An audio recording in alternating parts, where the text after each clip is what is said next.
What is up guys? This is Pao. And nakuha na natin yung papel natin sa ating Honda Navi. Pero bago tayo mag-ride, papalitan muna natin ng gulong. Kasi yung gulong nito, medyo manipis siya para sa akin, parang pang e-bike. Papalitan natin ng medyo mas makapal. So yung napili kong gulong sa likod, ang size nito, 110 by 90 by 10. Ngayon, ang concern ko baka hindi siya kumasya dito sa likod nang hindi tinatanggal tong tire hugger. So guys, nagpalit tayo ng gulong. Ano pa lang to? 106.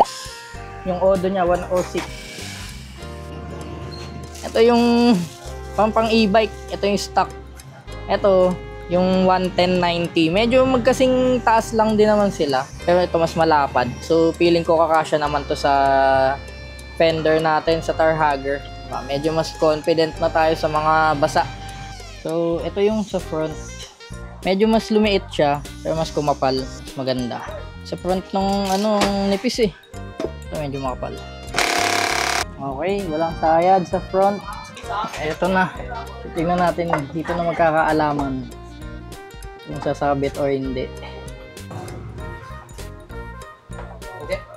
Hindi.